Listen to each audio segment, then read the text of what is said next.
Gott kvöld og hjartanlega velkomin hingað í kvöld. Þetta sem sagt fjórða erindi sem Björgvin flytur og mun fjalla endurkomuna, seinni endurkomu Krists. Björgvin Snorrason hefur verið kennari til margra ára, prestur einnig til margra ára. Hann doktor í kirkjusagnfræði og Nýja testamentisfræðum og hefur mjög margt að segja, mjög fróður, finnst mér. Ég vil minna ykkur á að slökkva eða setja síman ykkar á hljóðlausa stillingu. Fyrirlesturnar eru teknir upp og verða settir á netið og bara strax í kvöld, held ég. Svo að ef þið viljið fá einhverju upplýsingar þá hvet ég ykkur til þess að skrá ykkur á blað þarna frammi hjá henni bóku. Og þá bara biðjum við Björgvin velkomin. Svo vel.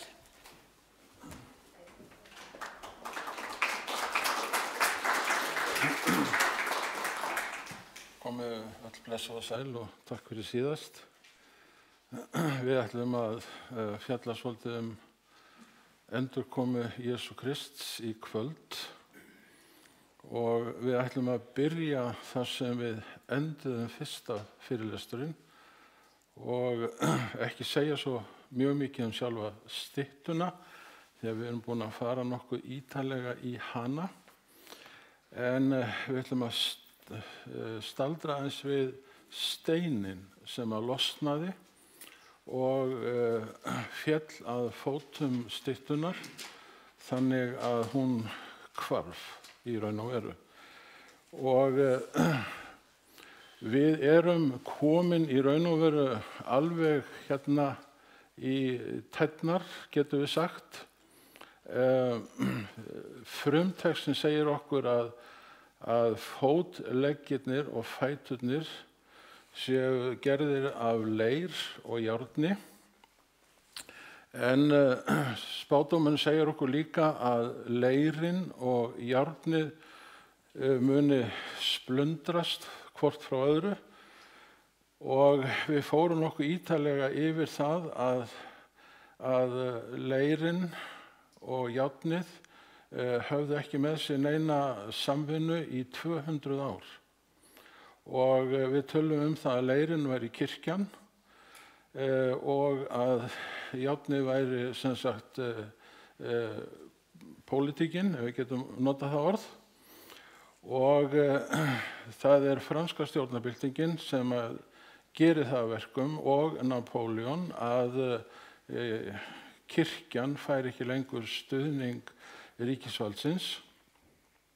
Og við vitnum meira að segja í orð Jóhannesar Páls annars páfa þar sem hann talaði að óvirkni kirkjunnar hefði nú staðið yfir í 200 ár og að hann vildi aftur inn í pólitíkina. Sem gerði það að verkum að samstarf hófst með honum og Reagan í júní 1982 í Vatíkanbókasafninu. Og það samstarf sem þá byrjaði gerði það að verkum að Berlínarmúrinn hrundi 1989 og Sovétríkin hurfu sem stórveldi 1991 á jóladegi. Þetta allt erum við búin að fara nokkuð ítarlega í þannig en það sem spádómurinn segir okkur eiginlega það að járnið og leirinn munu aftur ná saman og vinna saman. Og það gerðist þegar að Reagan og páfinn hittust. Þá það aftur að kirkjan tekur þátt í stjórnmálum þessa heims og svo verulega að heilt stórveldi hrynur. En steinninn losnar og okkur sagt að með berum orðum, og ég tók nú með mér nýju þýðinguna og 45. versi segir okkur að steinninn sé Guðs ríki sem að Kristur muni stofna við endurkomu sína og að það ríki muni verða eilíft friðaríki. En við viljum fara örlítið nánar í þetta. Og við tökum eftir því hérna í þessu versi að það ekki mannshönd sem að gera það verkum að það losnar steinin. Þannig að þetta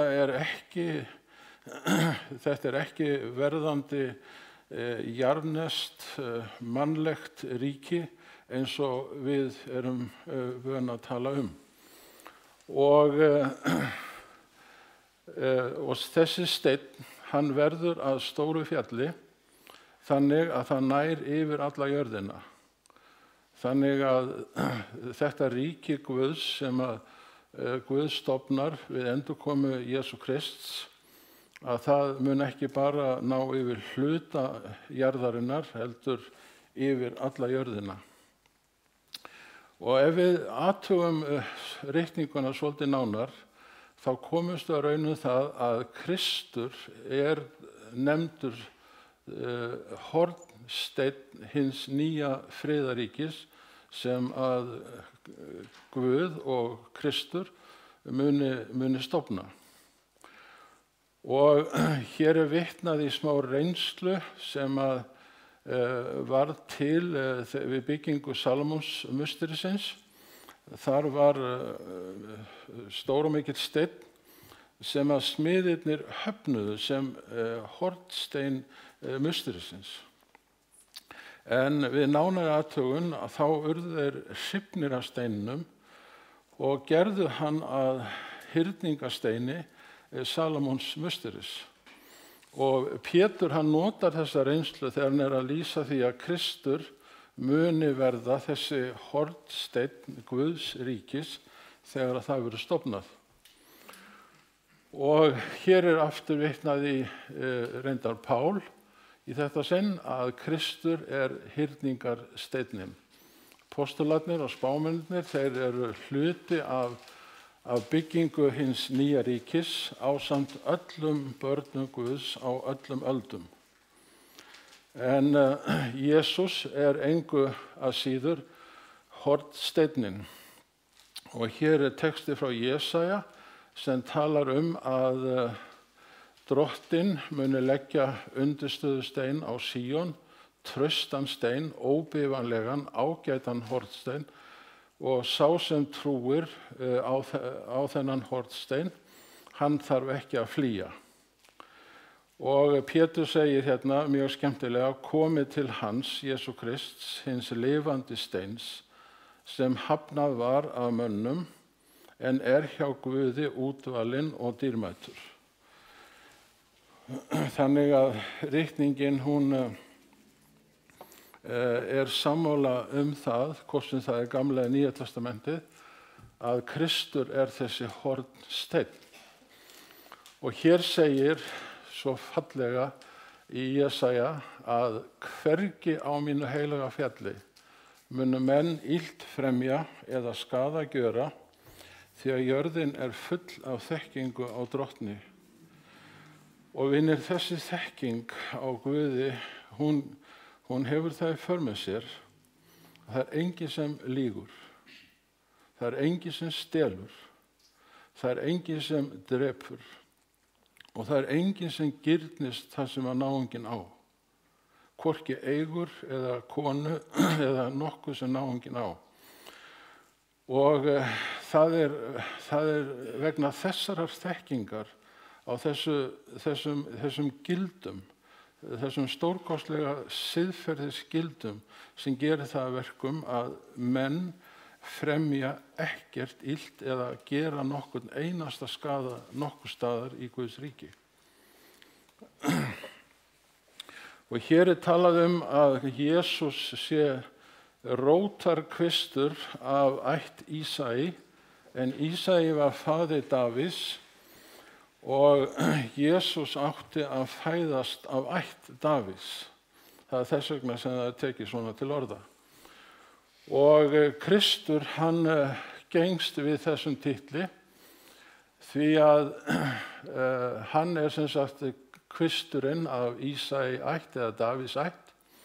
Og andi Guðs mun sérstaklega vera yfir Jesú Kristi og gefa honum vísdóm og skilning, ráðspeki og kraft og þekkingu og virðingu fyrir gildum Guðs.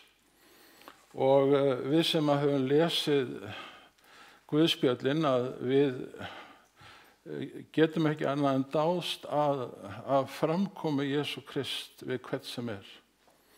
Hann er tillitssamur, hann er þægilegur, hann er skilningsríkur, hann er þolinmóður, hann er fyrirgefandi og umburðarlyndur og það sem hann segir í dag er alveg nákvæmlega það sama sem hann sagði í gær og hann mun endurtaka það á morgun. Það er að segja, honum verður aldrei tvísaga, hann flytur aldrei neitt sem er falskt, lygi er ekki að finna í hans munni. Og þess vegna er hann alveg einstakur þegar kemur að því að koma vel fram við aðra. Og við vitnum nú í þennan texta hérna fyrir nokkru, en Jesús er þá staddur í Nasaret, heimabæ sínum, og honum er fengin Jesaja bók og hann les textan sem er skráður í 61. kafla. Andi Drottins er yfir mér af því að hann hefur smurt mig. Hann hefur sendt mig til að flytja fátækum gleðilegan boðskap, boða bandingjum lausn og blindum sýn og láta þjáða lausa.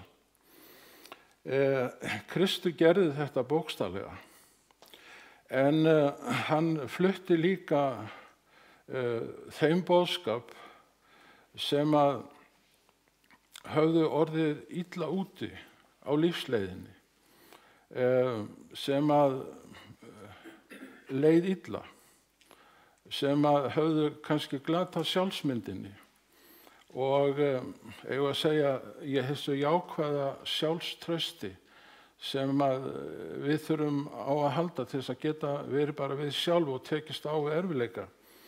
Þannig að hinn fátæki í augum Krists er ekki sá sem er kannski bara án peninga, heldur hefur orðið fyrir alls konar hnjaski á lífsleiðinni.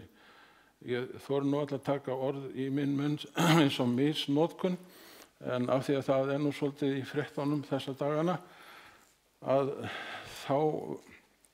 þá var Kristus sá sem að skildi þolandan, hvort sem að það var stúlkan sem var hent fyrir fætur hans og hún ákærð fyrir það að hafa selt líkama sinn, sem í raun og veru var ekki kannski alveg satt, vegna þess að þeir sem að misnotuðu hana, þeir gerðu það með valdi og yfirgangi og frekju og svo tókuður hann og hentu henni fyrir fætur Krists og ætluðust til þess að hann dæmdi hana, en hann sagði, ég dæmi þig ekki,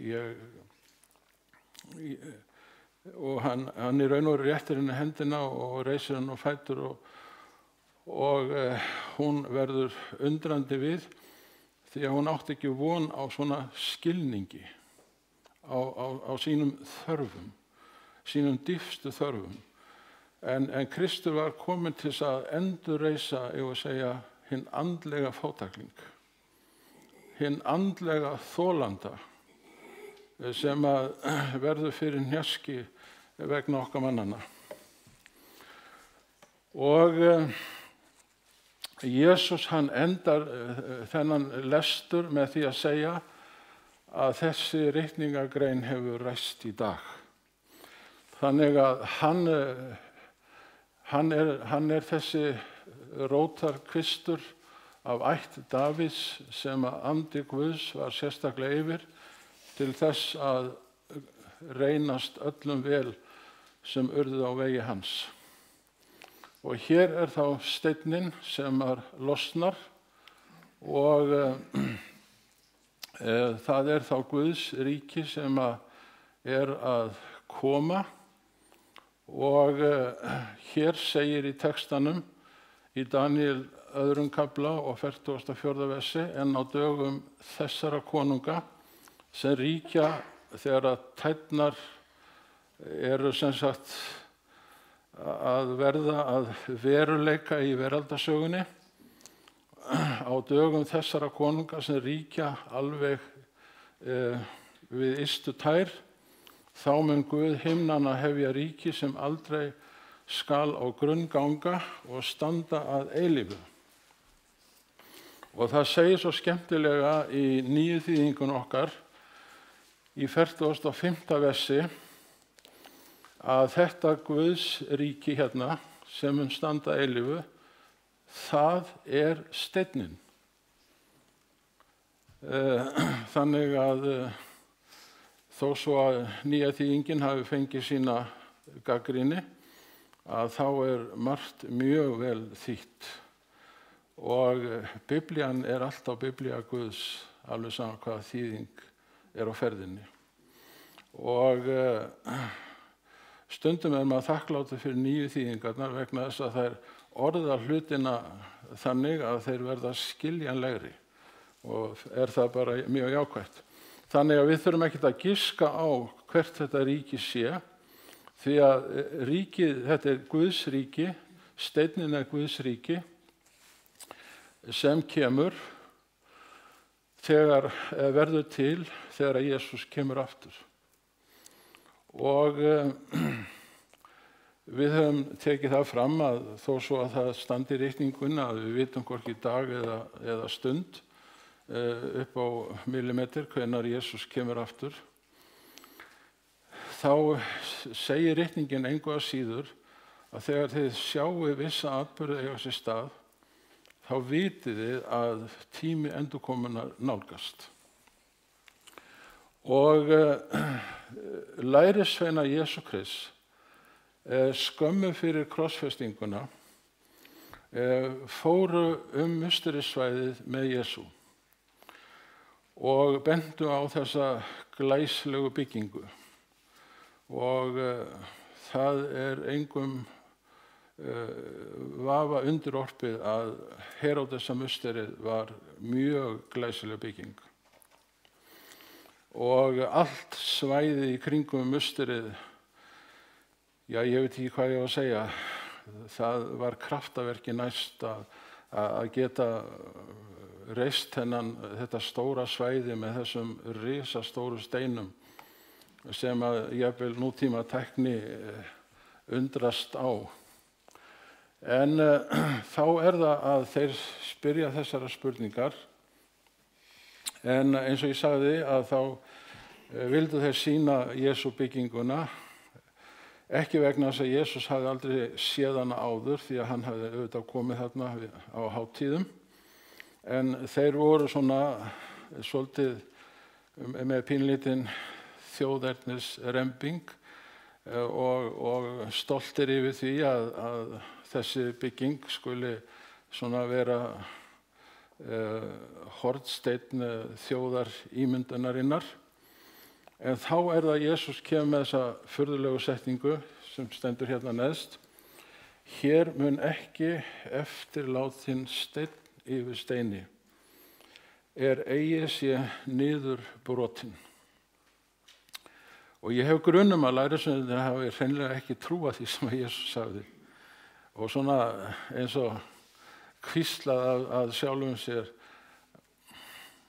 jú, við trúum yfirleitt öllu því sem hún segir, en ég held þú hafi aðeins farið fram úr sjálfu þig núna, Jesús, en við bara sjáum til. Hér er aftur þessi glæsilega bygging og ef við hefðum smá fígúru hérna, þá myndi hún ná svona, ég veit ekki hvað ég segja, 10% upp í hérna opið á þessum hlíðum hérna.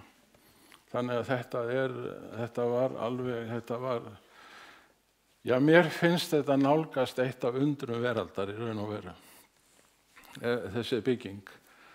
Og en eftir að þeir eru búin að ganga musterissvæði, þá fer Jesús með þeim yfir Kídróndalinn og þeir koma sér fyrir á Ólífufjallinu eða Ólífufjallinu. Og þá er það að þeir eru búin að spyrja einnar spurningar, sem sagt hvenær mun eyðingin eiga sér stað, Og svo spyrja þær, hvert mun tákn komu þinnar og endaloka veraldar vera? Það er önnur spurning.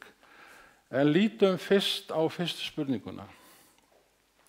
Og Kristus segir við þá, þegar þið sjáið viðurstyggð eyðingarinnar, sem Daniel spámaður talar á helgum stað, lesandinn athugi það, þá skuli þið sem búið í Jerúsalem og Júdeu flýja. Og þetta litla orð hérna, vei þeim sem þungaðir eru, þýðir ekki eins og við myndum kannski orða það sveiatan, eitthvað svoleiðis. Þetta þýðir í raun og veru aumingja þær sem eru með börn á brjósti og þurfa að flýja undir slíkum kringumstæðum. Það er það sem Jesús á við. Hann eins og segir, ég vildi óska þess að enginn ykkar væri þunguð né með barn á brjósti, en eyðingin kemur svo skyndilega að þið vitið ekkert af því fyrr en hún er eiginlega bara komin í hlað og þá verðið þið að koma ykkur í burtu. Og spádómurinn sem að hérna Jesús er að vitna í er í Danielsbókinni 9. kafla og hér sjáum við orðið sem hann notar, viðurstyggð eyðingarinnar er eiginlega orðið sem að notað er og það er sem sagt þjóð sem kemur og eyðir sem sagt bæði þjóðinni og borginni og musterinu. Og við vitum að þeir sem að gerðu þetta, það voru Rómverjarnir. Og hér er það Lúkas er að vitna þessu sömu orð Jesú Krist og Lúkas hann eiginlega ber orðaðri. Hann segir þegar þið sjáið herfylkingar umkringja Jerúsalem, þá vitið að eyðing hennar er í nánd. Og það sem svo segir hér í 24. versi er að Jerúsalem verður fótum troðinn af heiðingjum þar til tími heiðingjana er liðinn eða er á enda. Það er að segja að þegar Rómverjarnir hafa lokið sínu verki, að þá stendur ekki steini við steini hvað var það musterið. Borgin er í auðn og fólk er flúið í allar áttir. Og Rómverjarnir þeir koma. Árið 66 þá koma Rómverjarnir. Og ég var nú seinast í dag að kíkja í mannkynssögubækur til þess að vera nú vissum að ég skrökvaði eitthvað ykkur hér í kvöld. Og það sem er svo merkilegt með komu Rómverja er það að þessi Gallus hérna, hann heitir Gaius Cestius Gallus og er landstjóri á Sýrlandi og fer fyrir her Rómverja gegn Jerúsalem árið 66, en svo hverfur hann frá. Og enn þann dag í dag eru sagnfræðingar að velta því fyrir sér af hverju fór hann með herinn í burtu. Hvað var það sem að ógnaði honum? Og það eru engin svör.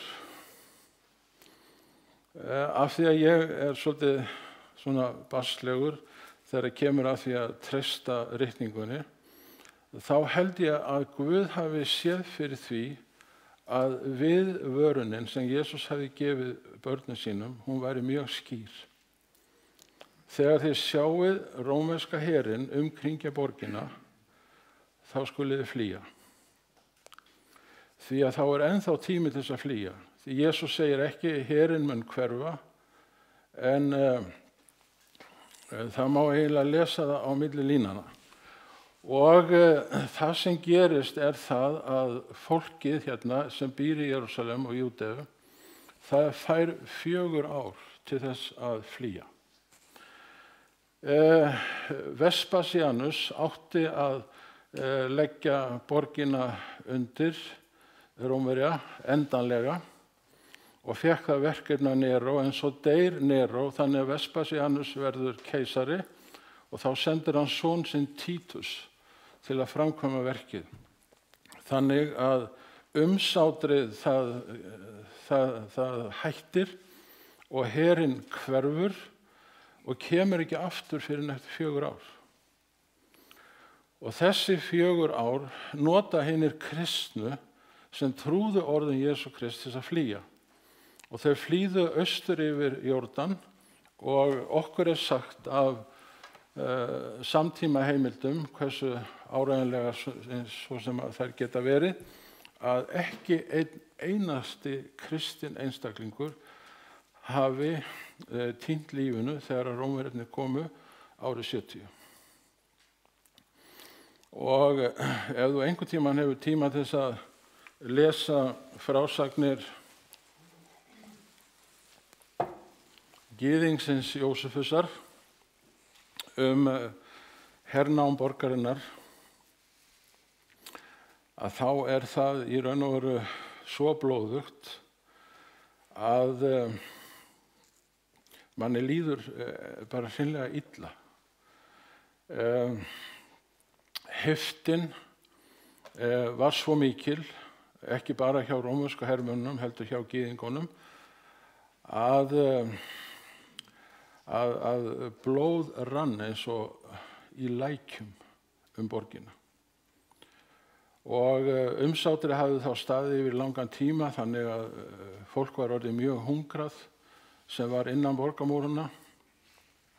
Og þegar rómverski herinn loksins komst inn í borgina, að þá var heftin báðum megin alveg hrikaleg. Og hermennirnir rómversku höfðu fengið fyrirmæli það að vernda musterið, en heftin var svo mikil að knésetja gyðingana að einhver hefur sennilega hent kyndli inn í musterið og þar voru tjöld sem fuðruðu upp og byggingin stóð svo í björtu báli skömmu síðar. Þetta svona það sem menn að ímynda sér, en þetta ekkert fjarri veruleikanum. Því að heftin var alveg ólýsanleg þegar að borgin féll. Hér peningur til gamans sem sýnir framhliðin á musterinu og hér sjáum við ljósastikuna sem þeir eru búin að ná í. Hún var úr massífu gulli, sennilega eitthvað blanda með silfri og kannski með kopar til þess því að gullið svo mjúkt. En þetta segir okkur að þeir náðu í töluvert af gullinu sem var í musterinu áður en að það varð eldinum að bráð. Og hér sjáum við steina úr vesturvegg musterisins sem að hermennirnir rómversku hentu þarna. Ástæðan fyrir því að við höfum eytt svolítlum tíma í þetta einfaldlega til þess að undirstrika að orð Jesú eru áreiðanleg. Hann sagði þeim, Rómverjinn kemur. Hann mun setjast borgina og þegar þið sjáið umsátrið, þá fáið þið tíma til þess að flýja. Hann sagði ekki 4 ár, en hann hefði örugglega getað sagt það. En hann gerir það ekki vegna þess að hann vill að fólki fari leið og umsátrið staðreynd. Og hinir kristnu sem treystu orðin Jesú, þeir komu sér undan. Eins og ég sagði áðan, fóru austur yfir Jórdan og ekki einasti kristinn beið bana. Af því að þeir trúðu því sem Jesú hafði sagt. Hér sjáum við þessa glæsilegu byggingu og hverjir haldið að hafi reist hann á 10 árum. Aðalega ung menni frá Júda og Jerúsalem. Sennilega 90.000. 18 til 25 ára. Kannski einhverjir eldri, ég veit það ekki. En það tók þá 10 ár að reisa þetta musteri Rómverja, ef svo má að orði komast, og svo voru hátíðarhöld í 100 daga á eftir. Og ég þarf ekkert að lýsa þeim hátíðarhöldum fyrir ykkur. Ég reikna með því að þið hafi bæði séð á Hvítatjaldinu og lesið það. En hér annar spádómur í Daníelsbókinni sem segir að ofríkisfulli menn munu sundur mola þjóð þína. Og það gekk eftir því miður. Hér sjáum við Hadrian, mynd af honum á gullpeningi, og það hann sem að gengur endanlega frá Júdamönnum sem þjóð. Uppreisnin byrjar 132 og stendur yfir til 35, og þá það að gyðingar tvistrast alla heimsbyggðina og byrja ekki að koma heim aftur fyrir en 1948. En þá hafa 3 uppreisnir átt sér stað, svo fyrsta frá 66 til 73 og svo frá 115 til 117 og svo 132 til 35. Og þá stóð ekki steinn yfir steini bókstaflega neins staðar. Og þjóðin dreifð allar byggðir, bæði á flótta og sem þrælar. En þá það að Jesús fer svona nálgast svarið við spurningu lærisveinanna. Og hann segir við lærisveinana sína, það mun því miður koma mikil þrenging fyrir hina kristnu áður en að ég kem aftur. Og ég held að hann sé örugglega hér að vitna í 1260 og 1290 og 1335 árin sem nefnd í Daníelsbókinni. Jesús þekkir Daníelsbókina út og inn. Og hann kemur ekki með nein ártöl hérna, hann gerir það ekki. Því að þetta svo langt í framtíðinni að hann leggur það ekki á sálartetrið að þurfa að bíða svona opbáslega lengi eftir því að hann komi aftur. En hann einfaldlega segir að það muni koma mikil þrenging. Og í Þessaloníku bréfi þá það að Páll reynir að leiðrétta misskilning. Það rétt að hinni kristnu trúðu því að Jesús myndi koma fljótlega eftir hann fór til himins, jafnvel meðan þeir var enn á lífi. En Páll segir við hina kristnu, en að því snertir komu drottins vors Jesú Krists og það að við söfnumst til hans. Það að segja að hann stofni sitt ríki og við förum heim með honum. Biðjum við yður bræður og systur, bætum við, eins og nýja þýðingin gerir, að þér séu ekki fljótir til að komast í uppnám eða láta hræða yður hvorki af nokkrum anda, né við orð eða bréf sem væri það frá oss, eins og dagur drottins væri þegar fyrir höndum. Og hér merkir dagur drottins, ef þú athugar notkun þessa orðs bæði í Gamla og Nýja testamentinu, þá þetta dagur endurkomi Jesú Krists. Það dagur drottins í Nýja testamentinu. Látið engan villa yður á nokkurn hátt, því að ekki kemur dagurinn nema frá hvarfið komi fyrst. Hér notar Páll annað orð en Jesús notaði. Jesús talaði þrengingu.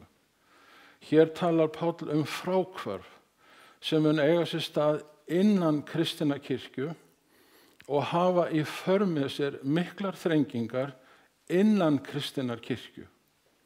Bæði fræðilega og hvað ofsóknir varðar. Og í 7. versi neðst, þá segir Páll að þetta lögleysi sem mun verða að verulegu fráhvarfi, það þegar byrjað innan kristinna kirkju. Og þegar þú lest Jóhannesarbréfin sem eru skrifuð svona cirka 40 árum seinna, að þá kallar Jóhannes postuli þetta fráhvarf, þetta lögleysi fyrir antikrist. Og antikristur, hann átti semst ekki að koma utanfrá og inn í kristna kirkju, hann átti að koma innanfrá, eins og úlfar í sauðagærum.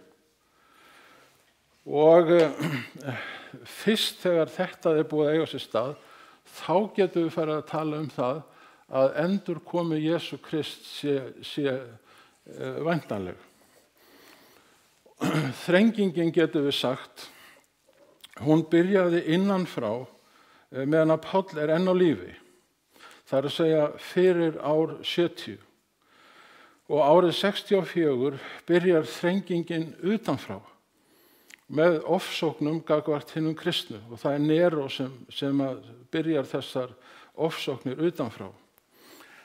En því miður, eftir að fráfallið hefur náð völdum innanfrá, innan kristinna kirkju, að þá snýr kristin kirkja sér að því að ofsækja tilhangendur kristinna kirkju.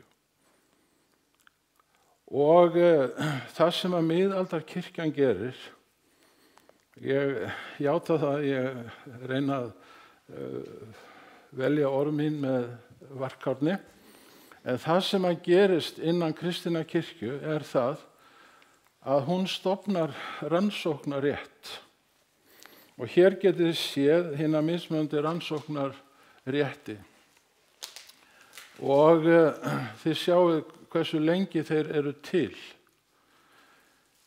Og það sem að kannski kemur manni mest á óvart það að rannsóknarétturinn, hann ennþá til.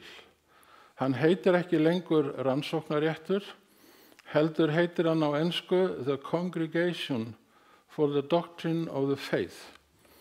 Það nokkurs konar nefnd, getum við sagt, sem að varðveitir trúna, það að segja hina kaþólsku. Og fyrrverandi páfi, Benedikt XVI, hann var yfirmaður rannsóknaréttarins áður en hann gerðist páfi. Hver það í dag sem yfirmaður þessarar deildar veit ég ekki, en hún beinir ekki spjótum sínum að okkur mótmælendum lengur, heldur inn á við gagnvart sínum eigin prestum, til þess að halda svona þeim í skefjum innan þeirra marka sem kirkjan fer fram á. En það orðað sönnu að mikil þrenging varð fyrir hina kristnu. Og þeir sem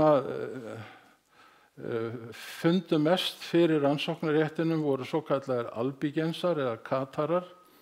Og það nú stundum sagt eitt og annað ljótt katarana. En staðreyndin sú að við vitum ekkert þá nema það sem að kirkjan hefur skráð. Þegar að hún var sem sagt að þvinga albígensana eða katarana til þess að svara eins og kirkjan vildi að þeir voru teknir af lífi.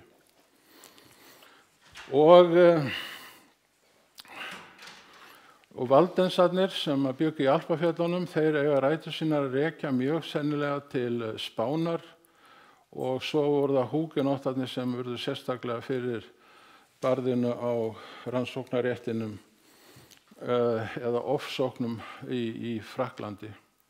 Þetta frá blaðinu Sagan öll. Ég held að þessar myndir segja allt sem segja þarf. Við þurfum ekkert að fara neitt nánar út í það. Og kvöl og pína í Guðs nafni. Og hann má nú eiga það, hann Jóhannes Páll annar, að hann baðst afsökunar á þessu framferði kirkjunar. En eitt að biðjast afsökunar og annað að kannski snúa blaðinu við og leggja þennan rannsóknarétt niður að fullu. Það væri nú sennilega það réttasta í þessum málum. Hér fræg sena. Það er búið að bjóða húgenottum til brúðkaups og þegar að þeir sofa værum svefni fyrir sjálfan brúðkaupsdaginn ráðist á þá, bæði í París og víðar, og þeir eru stráfelldir. Og svo hatrömm var ofsóknin í garð húgenotta að í dag eru aðeins 2–3% húgenottar til í Frakklandi. Þeir voru annarkvort teknir af lífi, margir flúðu til Þýskalands, Svíþjóðar, Noregs, sumir flúðu alla leið til Suður-Afríku og komu undir sig fótunum þar, en þetta er ekki há prósenta sem að eftir stendur. Þannig að Kristus sagði að ef þrenging þessara daga verður ekki stytt, þá mun enginn komast af. Og styttingin kemur 1620 þegar að mótmælendur fara yfir hafið á Mayflower og stofna þar nýtt ríki. Og við verðum að láta það fylgja með hér að þó svo að kaþólsk kirkja hafi ofsótt mótmælendur og þá sem að vildu svona lifa að frumkristnum hætti, hvort sem það voru vinir okkar keltar, írar eða albigensar eða valdensar eða húgenottar, að þá verðum við að viðurkenna sem mótmælendur að það voru til hreyfingar innan mótmælendakirknanna sem ofsóttu aðra mótmælendur sem ekki vildu lúta yfirvaldi kirkjuvaldsins til dæmis í Englandi.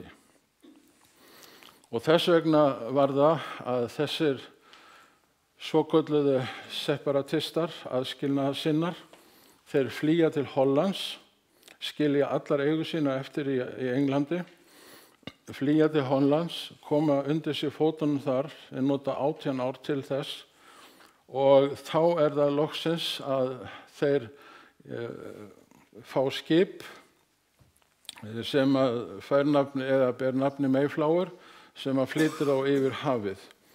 Og þeir eru þá ekki að flýja undan kaþólskri kirkju, heldur sínum eigin bræðrum og systrum sem eru mótmælendur, en sem eru svona svolítið harðir í horn taka. Og þegar þeir koma yfir til Bandaríkjanna, sem við köllum landið í dag, að þá það fyrsta sem þeir gera að þakka Guði fyrir að hafa hjálpað þeim á þessari mjög erfiðu siglingu yfir hafið. Og mér langar til þess að það fylgi með þessari sögu hér í kvöld, tíminn flýgur frá okkur, að þeir sem í raun og veru bjarga lífi þessara frumherja þegar þeir koma yfir hafið, því að þeir koma seint haust, það eru indíánarnir. Og vegna þess að indíánarnir bjargaðum með mat og aðstoðað þá við veiðar, að þá var til þessi þakkarhátíð sem að Amerikanarnir kalla Thanksgiving, og það var til þess að þakka Guði og indíánunum fyrir lífgjöf.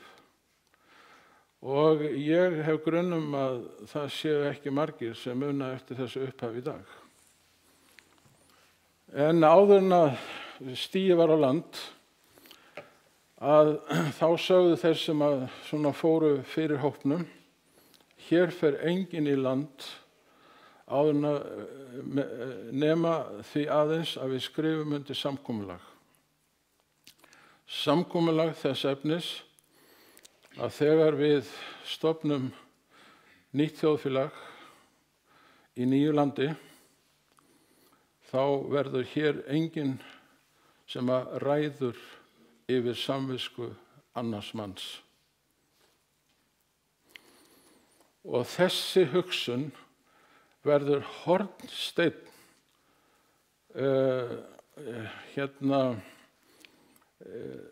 ekki bara sjálfstæðis yfirlýsingarinnar bandarísku, heldur líka hornsteinn allra bandarískra laga. Að það drottni enginn yfir samvisku annars manns. Að valfrelsi verði fullkomlega virt af öllum.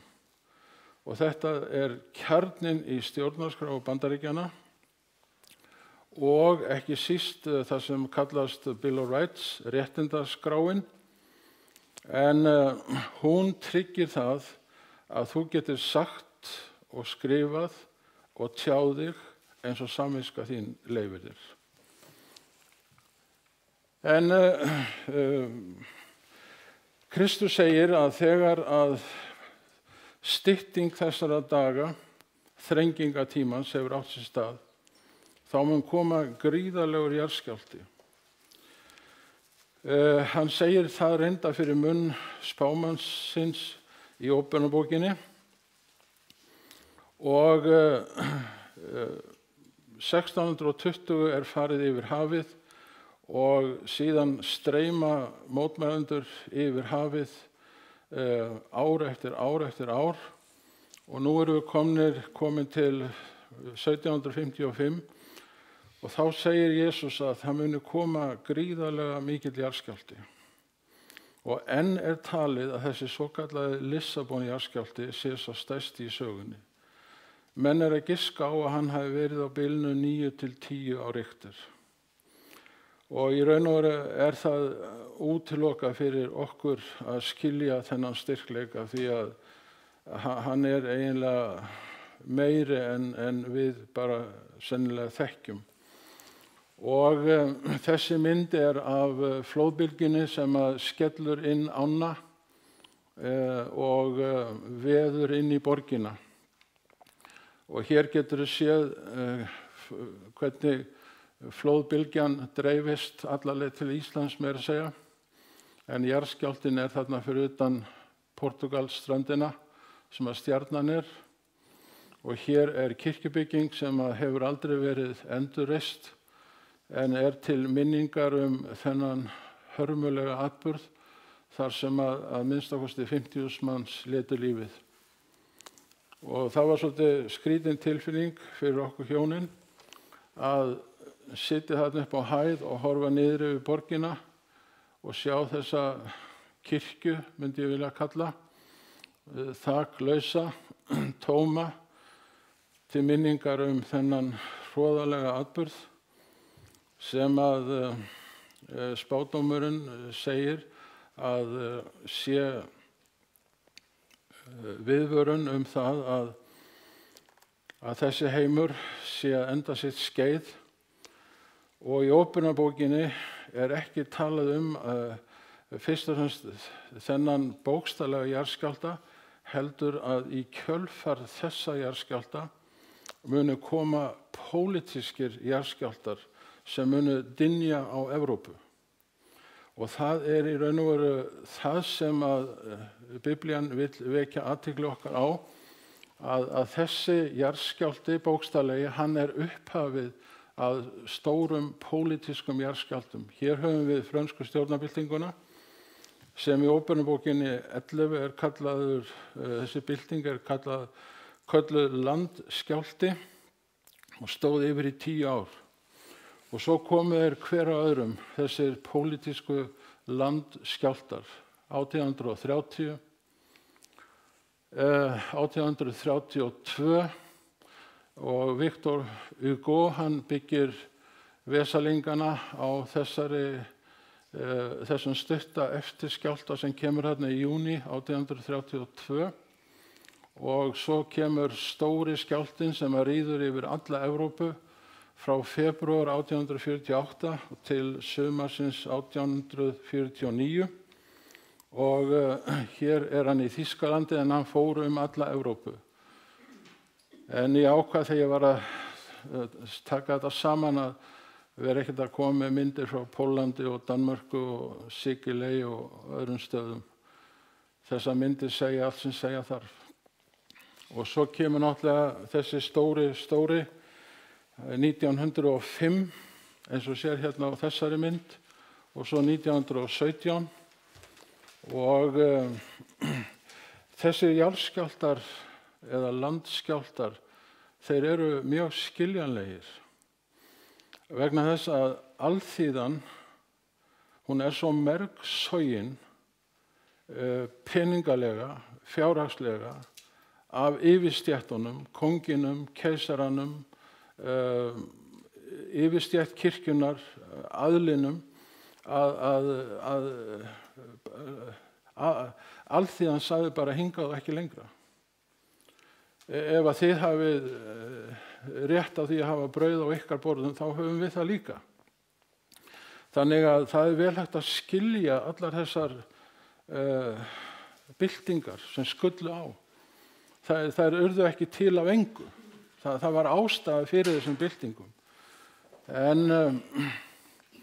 Og svo kemur hún í Kína 1949 og á Kúbu 1959 og svo höfum við náttúrulega það hefur nokkuð verið að nefna endilega Norður-Kóreu. Ég held að það sé engin ástæða til þess. En Jesús segir líka að það muni koma sólmyrkvi. Jarðskjálftinn og landskjálftarnir, þeir átt sér stað í gamla heiminum. En sólmyrkvin sem Jesús talar í Mattheus 24, hann átti sér stað í nýja heiminum. Og sá dagur hefur verið kallaður dimmi dagurinn. Hann kom 1780, 19. maí. Og þetta var ekki neitt venjulegu sólmyrkvi. En það var svo dimmt að þú sást ekki handaskil í raun og veru. Og þetta gerðist í nýja heiminum. Og nýja heimurinn sem var kristinn að verulegu leyti skildi táknið sem fyrirboða endurkomu Jesú Krists. Og ef við kíkjum á hvað sólmyrkvi getur þýtt, að þá stendur í Biblíunni að yfir yður sem óttast nafn mitt mun réttlætið sólin upprenna með græðslu undir vænginn sínum.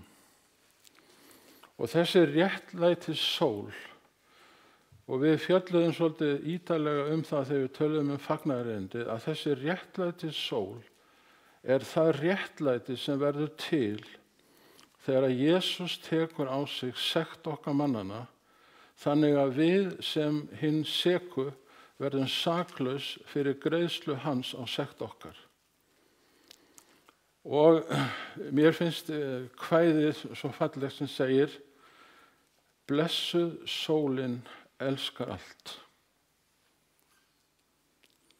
Allt með kosti vekur. Vinir, þannig er fyrirgefning Guðs.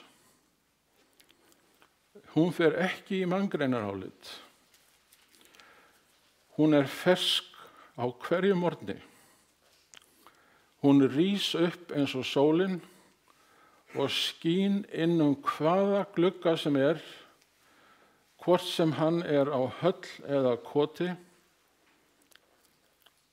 og býður góðan dag með sinni fyrirgefningu.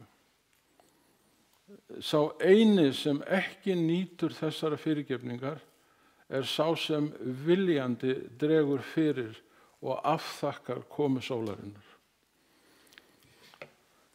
Og þegar uppi staði, vinir, að þá munu hinir svokölluðu óguðlegu, þetta er svolítið ljótt orð, þeir geta sjálfum sér kennt að hafa dregið fyrir og ekki þegið fyrirgefningu Guðs eins og hún birtist í fórn Jesú Krists. Og það sem Guð er að segja við nýja heiminn, sem stofnaði undurfagurt ríki á undirstöðum samviskufrelsis og mannréttinda,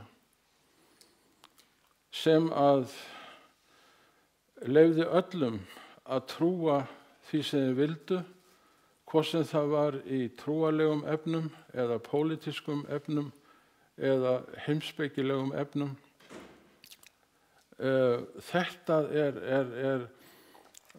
er það frelsi sem að Amerikaninn ennþá talar og sem að var til hjá honum framar öllum öðrum þjóðum á þessum hnetti.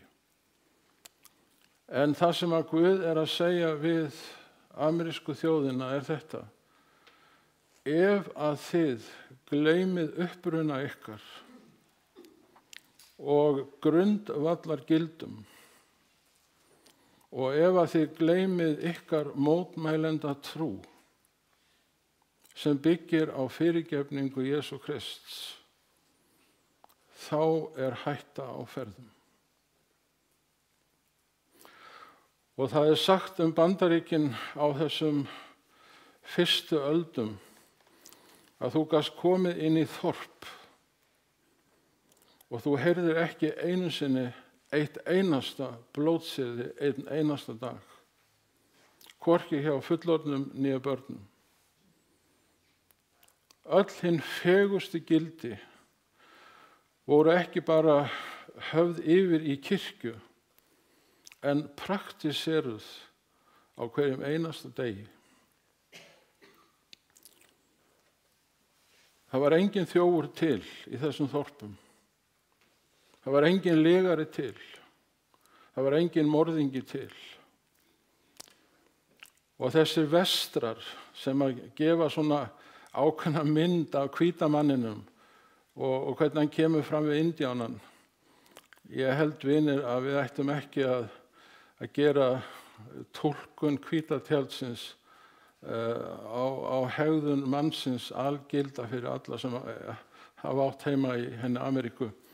Það var ekki sanngjarnt. En aðvörun er þessi: ef að þú sem þjóð gleymir þessum gildum, að þá getur tunglið orðið eins og blóð. Og næstu nótt, eftir dimma daginn, birtist tunglið eldrautt. Og hvað merkir tunglið í Biblíunni? Jú, það merkir hið spámannlega orð. Og þetta er nafn á Gamla testamentinu. Ef að ég myndi segja við barnið mitt: nennir ekki að skreppa inn í svefnherbergið og sækja fyrir mig hið spámannlega orð, þá myndi krakkinn minn koma með Biblíuna. Og Pétur segir að hið spámannlega orð, þar að segja Guðs orð, Biblían, er áreiðanleg. Og okkur ber að gefa gaum að því sem þar er skráð eins og ljósi sem skín á myrkum stað. Og það er einmitt það sem tunglið gerir, það skín á myrkum stað. Og við eigum að lesa Biblíuna þangað til að dagur ljómar og morgunstjarnan með stórum stað, Jesús Kristur, rennur upp í hjarta þínu, þannig að þú tekur við honum sem fyrirgefandi frelsara með loforð eilíft líf og nýja jörð og nýjan himinn. Og þetta skildi Amerikaninn þegar að þessi tákn sáust á himnum, sem að treystu orði Guðs. En í dag er brosað þessu með svona svolítið góðlátlega. En hvað það? Og síðan áttu stjörnurnar að rigna yfir, og þetta er ennþá í hinum svokalla nýja heimi sem táknið sést 13. nóvember 1833.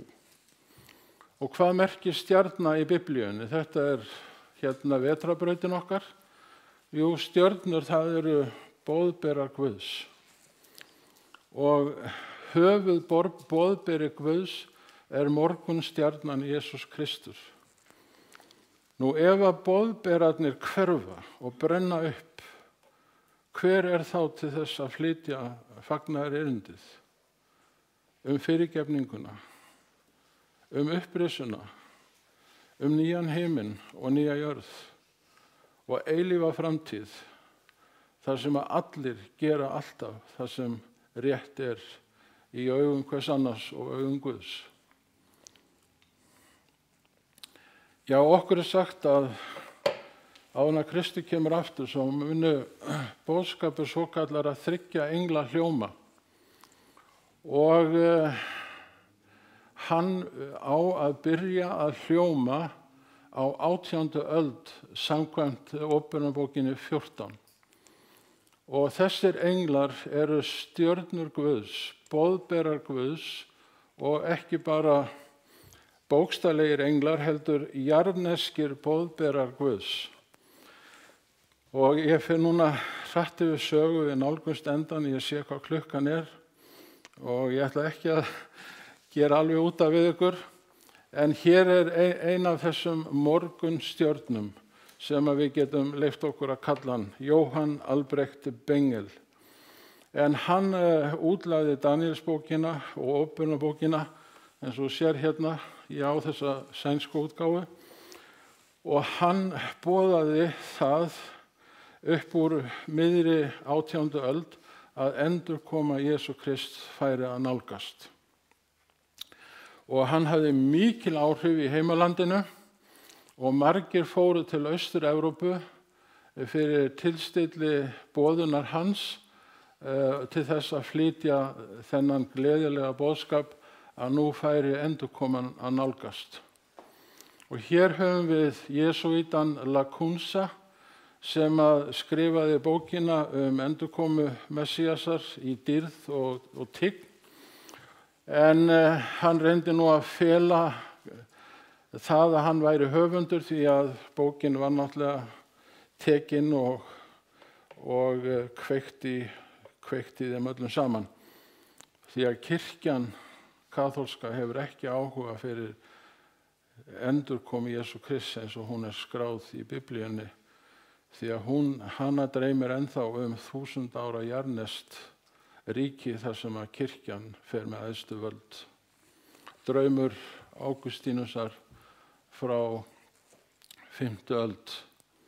Og hér hefum við Skotann Edvard Irving sem að flutti endurkomu boðskapinn, og það voru þúsundir sem komu og hlustuðu á hann. Dæmigerður kelti, mælskur, heillandi persónuleiki eftir því sem ég get best komist að við því að lesa hann. En hann flutti þennan endurkomu boðskap. Og ég hef ekki fundið mynd af honum Gaussen, hann var svisslendingur og boðaði endurkomu boðskapinn, en fullorðna fólkið hafði engan áhuga fyrir þessu. Svo hann vissi eiginlega ekki hvað hann ætti að gera, en tók þá ákvörðun að segja börnunum frá þessu sem komu í sunnudagsskólann, og þau voru svo heilluð og hrifin og gagntekin af þessu að þau fóru að tala þetta heima á sér, og það kveikti í forvitni foreldrana þannig að þau komu og hlustuðu á Gaussen. En einhvern veginn þegar þessi menn hurfu af spjöldum sögunar, þá einhvern veginn fjaraði þessi boðskapur út. Og hér höfum við gyðinginn Jósef Wolf sem fór bókstaflega allan heim. England, Þýskaland, Litla-Asía, Egyptaland, Eþíópía, Jemen, Indland, Úsbekistan, Malta, Grikkland, Krím, Tyrkland, Palestína, og hann hefur svo sannarlega verið kallaður kristniboði alls heimsins.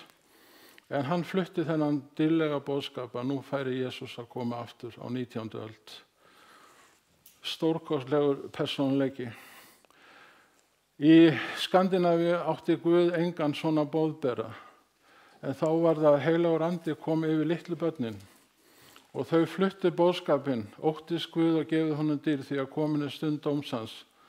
Tilbiðið þann sem gjört hefur himinn og jörð og hafið og uppsprettu vatnana, því að endurkoma Jesú Krists hún nálgast.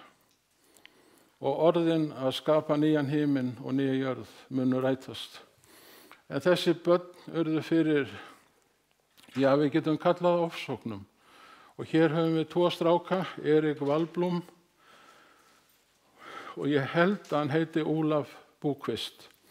En þeir voru pyntaðir í fangelsinu en Óskar konungur frétti af þessu og stoppaði þetta og bannaði þetta með öllu að koma svona fram við börn og táninga sem gerðu það eitt að flytja Guðs orð eins og það skráð í ritningunni. Og við eigum okkar eigin Jón Espólín. Hann skrifaði þessa útleggingu á Opinbókinni. Ég tók hann ekki með mér en ég á hana og þó þú myndi bjóða í hana stóran pening, þá fengjur hann ekki. En hann bendir á að okkur beri að virða Guð sem skapara. Því að jörðin okkar, hún að verða það biluð að hún þarf að fara á verkstæði til þess að fá viðgerð. Og hann segir að tími dómsins kominn, þar að segja, Guð mun gera okkur mennina ábyrga fyrir því sem við höfum valið. Og svo segir hann líka að Kristur kemur mjög fljótlega. Bókin kemur út þarna 1855 og það sonur hans sem gefur út bókina, þannig að hann búinn að skrifa hana í byrjun 19. aldar. Og ég verð að segja það að ég verð svolítið stoltur af því að vera Íslendingur. Þegar við getum montast að því að hafa átt svona rithöfund og ekki bara skrifaði hann Opinbókina, hann skrifaði annála sögu Íslands og ég veit ekki hvað. Lögfræðingur, lögmaður, sýslumaður, mjög virtur og bara stólpi síns okkar þjóðfélags. Og svo eigum við Odd Gottskálksson sem að þýddi Nýja testamentið í fjósi og svo eigum við Hallgrím Pétursson sem hefur skilið fagnaðarerindi betur en nokkur annar guðfræðingur nokkru sinni.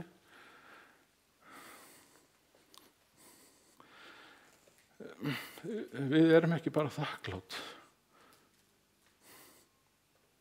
Við erum svolítið montin líka, það ekki? Og svo það William Miller sem að boðar endurkomuna í Ameríku og það sem að segir í Biblíunni, þetta nú svona, við erum alveg komin í, ég að ljúka þessu. Það sem segir þessa kynslóð sem að boðar endurkomuna, hún mun aldrei líða undir lok.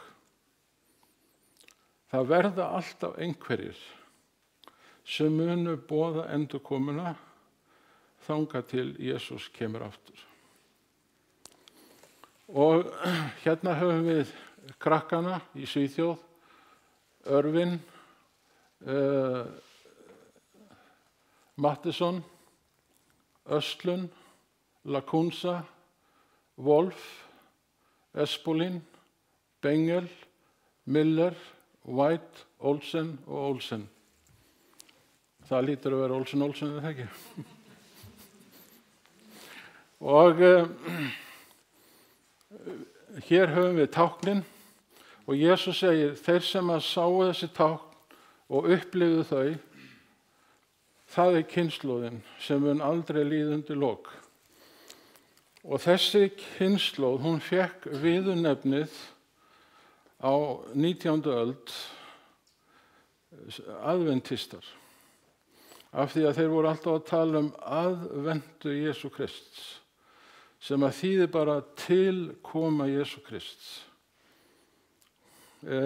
Tilkomið þitt ríki. Það það sem orðið aðventa merkir. Og við erum svo barnslega það ekki að þegar að aðventa jólana gengur í garð, að þá hlökkum við öll til jólana og við kveikjum á kertum og færum Guði þakki fyrir að barnið kom og varð okkar frelsari eins og hann hafði lofað. Og þá bara að lokum þessi mynd, við förum hratt yfir sögu hér. Kristur talar að skömmu fyrir komu hans, þá muni ríki rísa gegn ríki. Og við þurfum ekkert að tala heimsstyrjaldirnar. Og það verður hungursneyð.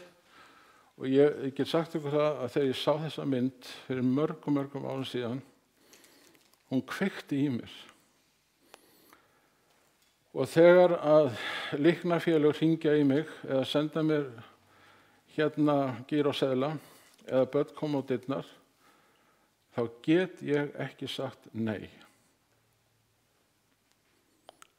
Ég tel mig ekki góðan mann. Það er ekki þess sem ég er að segja það. En vinir, við þurfum að rétta hjálparhönd þar sem við getum og þegar við getum. Og við þurfum ekkert að monta okkur af því. Við gerum það án þess að hin höndin taki eftir því. En neyðin er mikil. Og hér eru svona myndir frá hungursneyð. Þetta eru alveg svakalega myndir. Og þegar að betlarinn kemur á dyrnar og spyr 8.000 kall, þá 8.000 kall, er það ekki? Og drepsóttir munu koma og fuglaflensan er nú svona með þekktari fyrirbærum, jarðskjálftar, frumefnin munu sundurleysast. Við skulum vona að það gerist ekki enn. En þetta er svona hluti af því sem að Jesús nefnir þarna í Mattheus 24. Þetta er síðasta glæran. Og englarnir sögðu við lærisveinana, þessi Jesús sem að þið sáu fara til himins og hverfa sjónum ykkar,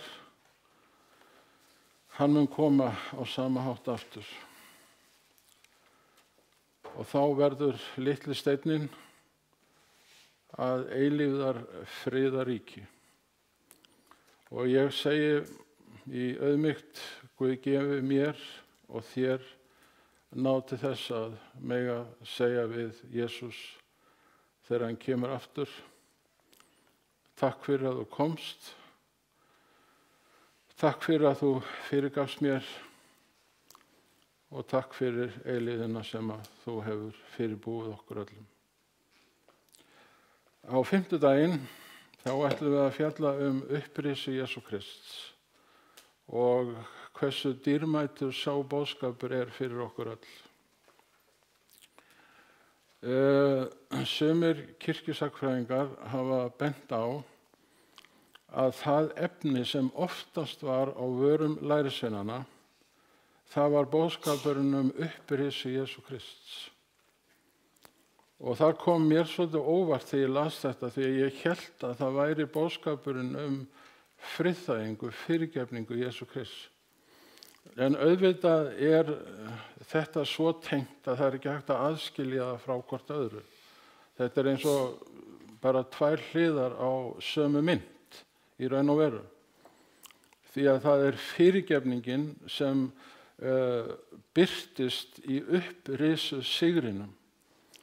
Þegar að Jesús hefur sigrað bæði ilskuna og dauðan, hugsaðu ykkur. Hann hefur sigrað dauðan, þennan erkióvin sem ekkert af okkur að ég held nokkuð tíman býður velkomin. Hann er erkióvinur og hann verður það alltaf. Hann er þvílíkur aðskilnaður að það er einungis tárin sem að geta tjáð sársaukann þegar að dauðinn knýr dyra. En Jesús segir, þið sem að þiggið mína fyrirgefningu, þið hafið stigið yfir frá dauðanum til lífsins. þótt þið deyið, þá munið þið lifa. Þetta er loforðið. Ég þakka enn og aftur þolinmæðina. Ég sé að ég er búinn að stela okkur til 15 mínútum eða kannski meira og það verður sjálfsagt tekið aðeins í hnakkadrambinn á mér á eftir en ég er alltaf að reyna að stytta þetta. En einhvern veginn þá tekst þetta ekki nógu vel en ég vona að þið hafið samt haft einhverja ánægju. Takk fyrir samveruna.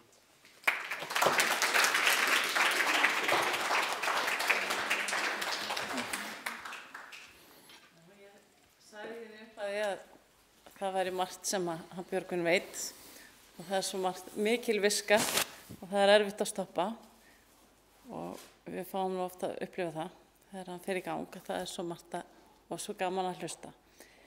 Ég þakka ykkur fyrir komuna í kvöld og vonandi sjáumst við aftur á 5. Það er hérna einhver smá hressing og ef þið viljið staldra í nokkra mínútur og spjalla þá er það velkomið.